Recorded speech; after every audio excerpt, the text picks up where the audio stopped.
Hey guys, Malagant here. How's it going? So we're going to look into Last Epoch's loot filter. In this video, I'm going to try to simplify most of the things and the methods that you should probably follow while creating your own loot filter, or perhaps while giving some thought in adding a rule to an existing loot filter that you found somewhere.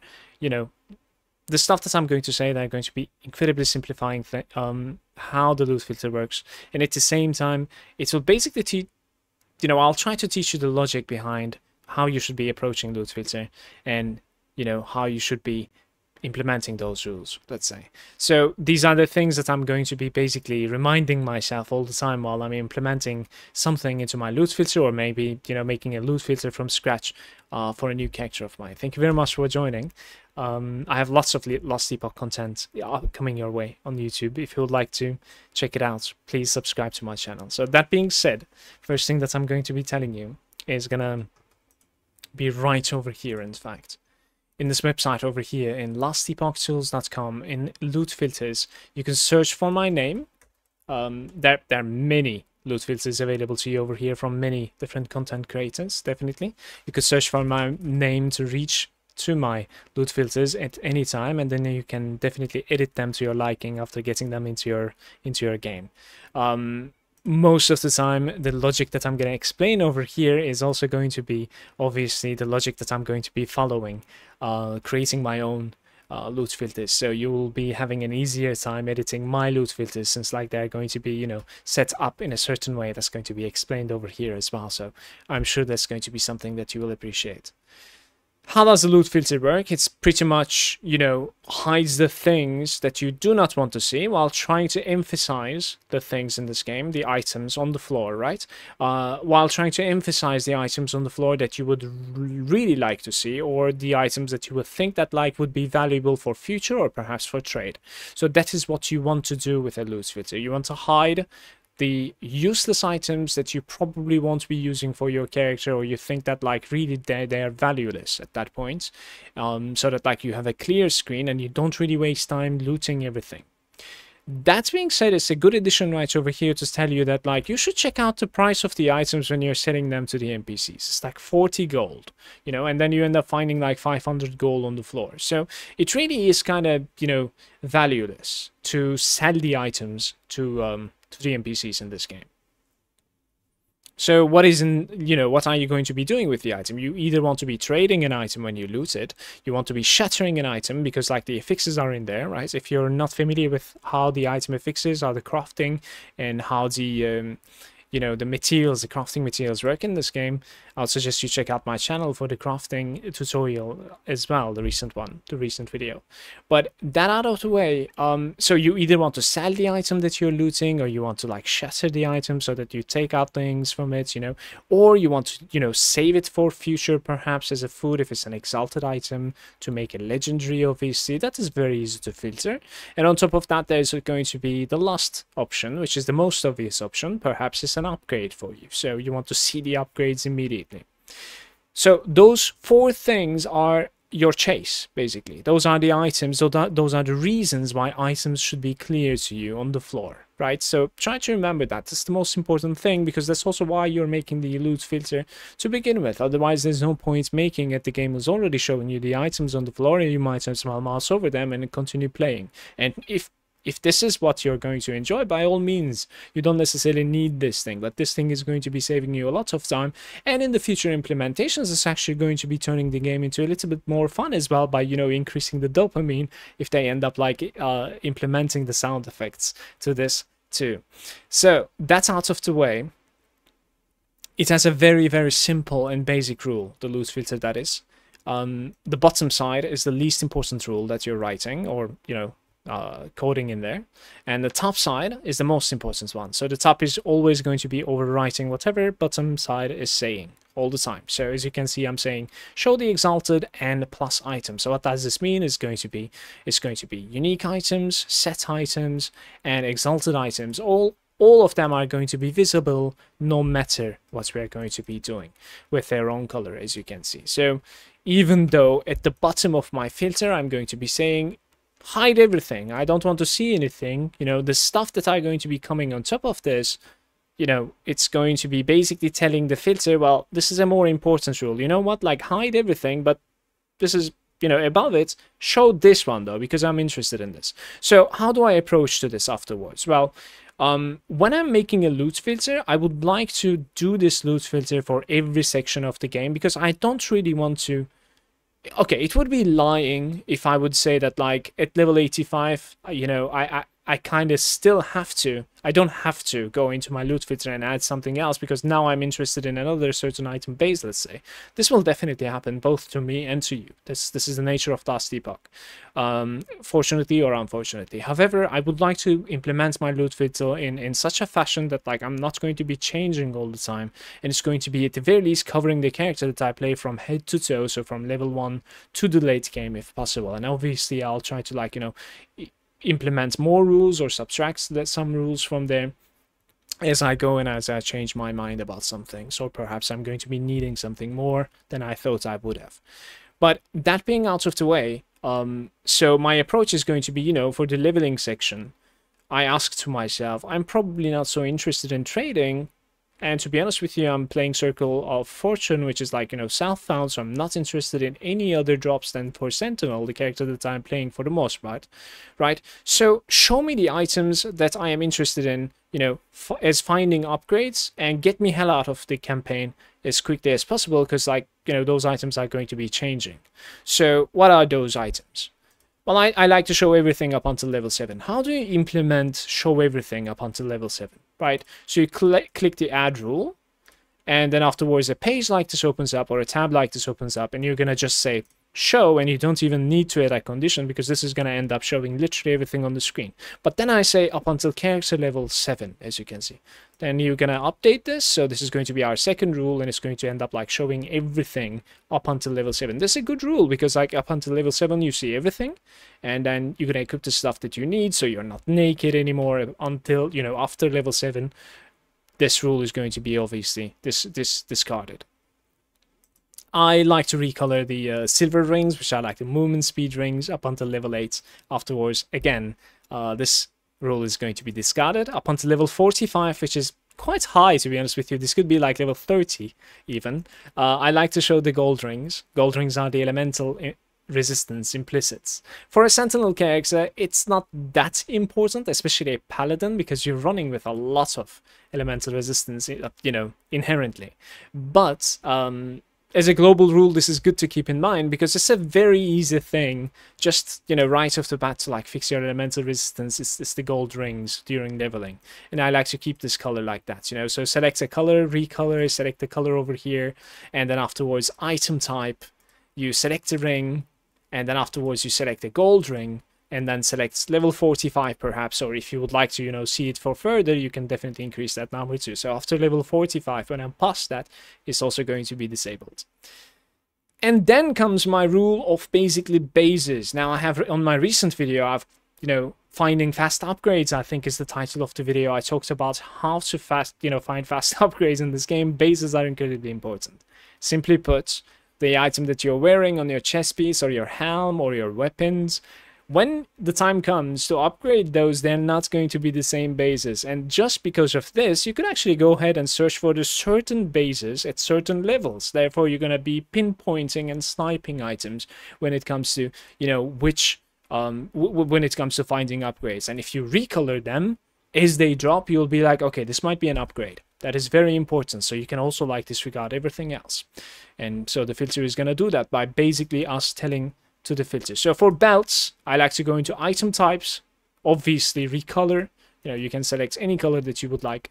I like to go to item type, select the belt over here, and then go into the belts and see, you know, what sort of, like, belts available to you. I like to run the bronze belt at any point of the game, to be honest with you, after level 47 44 obviously, because it gives me armor, and I really heavily value armor in this game. So that's going to be the only belt that I'm going to be looking at, and then they will always drop as blue. You know, I would like to remind you of something at this point. So all the bronze belts, I think was the name, are going to be dropping as blue because of this rule. But, you know, we have, like, for instance, at the top, we have a rule that is saying show the exalted items. And exalted items are going to be dropping as, I think it's like purplish color. So even if it's a bronze belt, if it is exalted and this rule is at the top, it's going to be purple again. So my recolor is going to be overwritten because that rule is at the top. And then we're going to get, you know, follow the same exact rule. And I would definitely advise you to do the same thing for yourself over here. So as you can see over here, for the belts, and afterwards for the gloves, for the boots, for the body armor, up until level 75, up until level 95. I have 2 different rules for the body armor with a, you know, change of a tint of color right over here. And I would like to explain why this is, because the level 75 versions, I would like them to disappear after 75, to be honest with you. So those are like level 42, level 60, and level 70 breastplates, the body armors. But even though they're decent, they're not my late game. These are not the body armors that I'm going to be running. But, you know, as I make it to the monolith, these are definitely going to be upgrades for me. So therefore, I have created 2 rules for them. As you can see, base body over here and base body over here. So 95 is going to continue until level 95. You know, emphasized it so that, like, it becomes bigger, the item on the floor. And at the same time, we're going to select 2 different body armors because, you know, I would be content running either a Dawn plate or a Solarum plate for late game. Definitely, they're both incredible body armors for my character specifically. So that is why I have implemented a, you know, a secondary rule above the old one for those 2 late game ones, and this is continuing until level 95. So I'm going to see like every single Solarum plate or whatever on the floor as blue, even if they don't necessarily have any affixes on them, and I'm completely fine with this. As long as they're blue, you know, I'll know what it is instantly. I've said the same thing for the helms. So 2 rules for the helms, the stuff that I like to find as upgrades and the stuff that I should be aware of when it comes to late game. Afterwards, there comes the potential stuff. So one of the rules is showing until level 45. This is a little bit more bloated. It is only searching for 1 FX. So we are recoloring. So this is the rare items, let's say. Okay, so these are your items that are dropping on the floor and they have, like, let's say health on the belt or like some resistance on the chest or a little bit of damage that you would like to be interested in on the weapon, you know, regardless of what type of weapon. And on top of that, perhaps there's going to be, you know, boots with movement speed, stuff like this. Basically, I have selected FX and then I have gone to the affixes over here and I have handpicked the stuff that I would be interested in the early game section, and I cannot emphasize this enough. So I have only selected stuff that I would be like, okay, while leveling, this stat drops on the floor, let me pick this up, equip it, and continue. This is also why I have only selected 1 of them. So as I am going, when I see a yellow item on the floor, I'm going to be mouse overing them. And if it's a resistance that I'm missing, I'm going to pick them. I will craft on the go. You will probably see one of my leveling videos. And then I'll slap it on myself, you know, on my character sheet. And then continue leveling that way. Therefore, the item is going to be now mine. And this rule is going to continue on until level 45. And then it will drop. So we're gonna hide so many items after level 45. So the next rule, however, is still searching for rares, but this time it's going to be matching 2 affixes. So it's going to be, you know, much more selective. So it's going to need to have 1 resistance and perhaps paired up with that resistance HP or maybe an offensive stat with that I'm searching for. In here, I have selected obviously many more stats that I'm interested in, such as like health, block, all resistance, some healing. I think healing effectiveness very important for my character, crit avoidance, maybe leech, maybe movement speed, cooldown reduction, this time attributes as well. So all these in combined, after level 45 especially, when I see a yellow item on the floor, I will know that it has at least 2 affixes that I would like to see on the floor. And this is probably going to be continuing without a level requirement until the very end. To be honest with you, it could be removed around like level 95. Also, quite possibly you only care about like exalteds and uniques at that point. But then again, perhaps, you know, I won't hide. Who knows? Afterwards, I'm showing 2 pink-colored Argent Scepter and Crystal Wand. These are my basically endgame weapons. Weapon bases, I should say. Just weapon bases. And how you implement that is, again, you recolor on the left side. And over here, you select item type. and you're gonna add, you know, whichever weapon that you would like to add, and then on the subtype you add whichever weapon that you would like to see. And I'm showing them up until 80 because, like, I should probably note this right over here. What is this? Scepter level 80. And then let's say wand level 80 as well. Just like the other rules that I have done so far with the same fashion, it would be nice. So this out of the way, they're going to be hidden at level 80. Remember, I'm still showing Exalted the entire journey, so if I end up like finding a very decent weapon with an Exalted stat on it, I will still see it. And I'm hoping that like at level 80 I already have a decent version of these, since they are starting from, one of them is starting from level 60 if I'm not mistaken, the crystal wand, and the other one is starting from just a tiny bit higher, I believe 63. So between that, you know, gap, and I'll probably be killing those monsters much earlier anyways. When I reach to a level 80, I'm hoping that like I have some version that is decent at that point. So, yeah, I definitely already do. In fact, it's a crystal wand, yes, but it ended up being an exalted item anyways, so it was good enough for me in this case. On top of this, there's some rule right over here. This is very interesting. This is kind of up to you if you'd like to do this or not. Starting from level 45, and the reason that I've said this is like it's counteracting this rule over here. So I'm assuming that like I'm kind of settled at level 45 when it comes to like, you know, my base armor and base weapons, and like I'm kind of doing decently or building up decently towards the late game. So I come over here and I said like, you know what, hide some of this stuff, even if they like match some rules that I have selected so far, just hide them, even if they have like two of the potential stuff. And what are those things? I've selected item type, and I have gone over here, I've selected all the weapons that I'm not going to use, including the two-handed weapons, and then the offense that I'm not going to be using. So after level 45, the 200 axe drops, and it has like, let's say, fire damage over time and, you know, spell damage or something that I have, you know, selected over here to show it to me. Since it's a 200 axe, it's not going to show it, simply because I don't really care about that item anymore.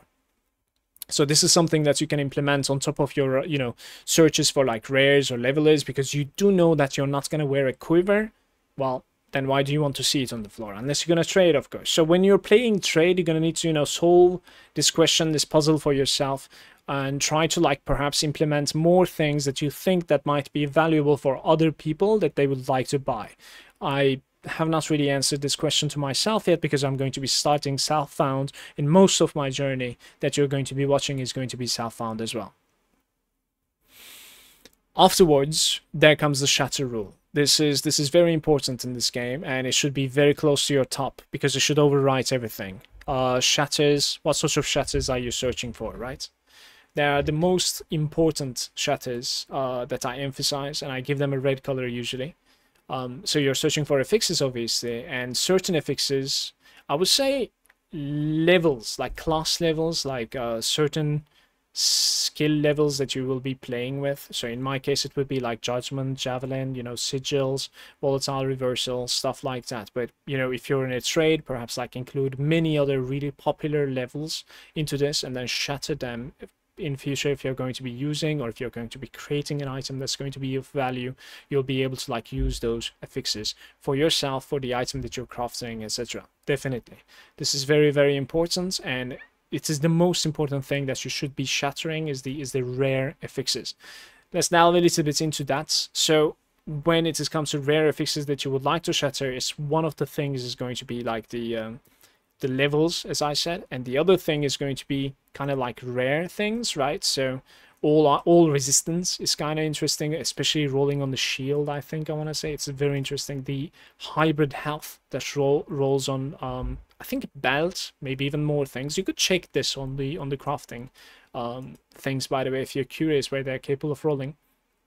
Apart from that, the stuff that I have selected are usually things that are like kinda rare, but for my character. So this is emphasized and it's dropping as red color. Whenever there's that affix, I just automatically grab it and I shatter it, as long as I have a rune of shattering. For rune of shattering, remember you can buy them from the NPCs all the time, pretty much, for 2k gold, I think, and 2k gold is nothing for late game. So you should buy them until, you know, you're okay with rune of shatters. All right. Catching my breath. And afterwards, we have a couple more shatter, rules over here. So class shatter, I have already talked about it. 120 things selected over here, and most of them are going to be, well, all of them are going to be in the class specific stuff.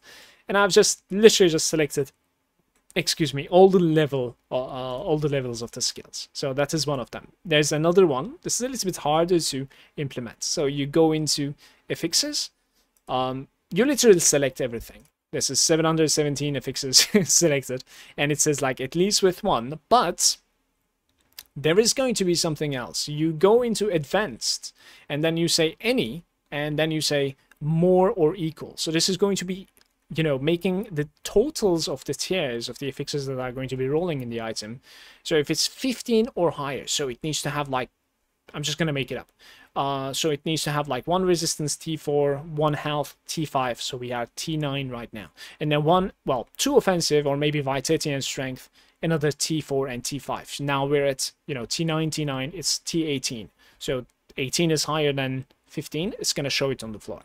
So you're getting a very high value this way from your shatter, but at the same time, you're also seeing this item, before shattering. So like potentially a valuable item because it has so much value, it has so many affix tiers, so that like you're potentially grabbing this, and then you're going to be, deciding if you would like to shatter it or not. The last thing is, up until level 60, I like to just search for the elemental resistances, because it's an easy fix again for the elemental resistance for the character. I just, I decide myself if I wanna, let's not emphasize this one, if I wanna shatter this or not, because like sometimes I run out of like elemental resistance or not. This is kind of for leveling. Apart from that, this right over here is up until level 15. With this character, I have leveled up with hammer throw, and throwing reduced mana for the throw is like crazy important in the early game if you can find it. So I have I've said like, show this to me if it ever drops in the early game up until level 15, and it's, as you can see, overwriting everything else. So it's going to be showing it with its own gray color or whatever. We can definitely recolor this as well. We can definitely do it like this, but this character is already higher than level 15, so we're not going to be witnessing this rule like ever again.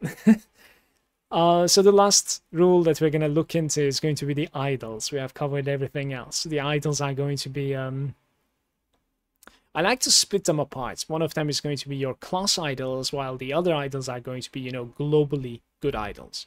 Now, if you're restarting, if you're fresh starting, I like to keep this as 1.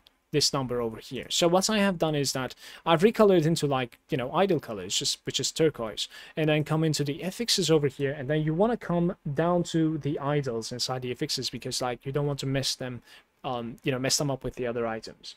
So you come to the idols, and you end up like selecting the stats that you really care about. Okay, so like resistances, perhaps like dodge rating, armor, mana. As you can see, like I'm pretty forgiving here. I selected like most of the stuff that I kind of care about. Some good stuff are not selected because like it doesn't work for my character, and you should definitely select the stuff that you care about, as I said time and time again. I like to leave this at 1, and this is going to be showing you a lot of idols this way. And it means that like as long as there's 1 affix on it that you could use, it will show you the idol. Later on into the game, around like level 90, 95, whatever, I like to increase this to 2. So that like, now I only want to see the idols that I really, really care about, and 2 affixes on it, idols only roll with 2. And both of the affixes are something that I care about, so just show me those because I don't care about the others. The reason that I would like to start with 1 is because on the fresh start, you don't have any idols in the stash, and idols don't have level requirements. But your character opens up with like, some idle slots, and you gain more and more as you continue. So like idle slots are going to be carrying, pimping up your leveling character. So it's pretty good to have some sort of like idle stash, the idle stash tab. That is very good. The secondary rule is going to be for, the sentinel idols, but this could be, mage idols as well. It's kind of up to you. It's what you're playing. And I like to go down there. Again, you select the fixes. You go down to the idols, you select the sentinel idols this time instead of general idols, and then over here you click the rules that you would like to see. or, you know, select the affixes that you would like to see on the floor. Leave it 1 again, so that, like, you know, you see them, especially the sentinel ones or the class specific ones are definitely important for you to not miss 100%. There are some very big ones for your build, especially while leveling. I can show you one over here. 50% fire damage over time. If you find something like this around like level 25, it's extremely big for a character like mine. Extremely big. So, I'll be perfectly honest, the video is so much longer than I thought it would be, and I would have liked it to be. I really hope that you're gonna, you know, find the video at the very least useful, and I'm gonna see you next time. If you have any questions whatsoever, please leave it in the comment section below. And yeah, buckle up for many more Last Epoch content coming your way in my YouTube channel. Peace out, guys. Thank you so much for watching.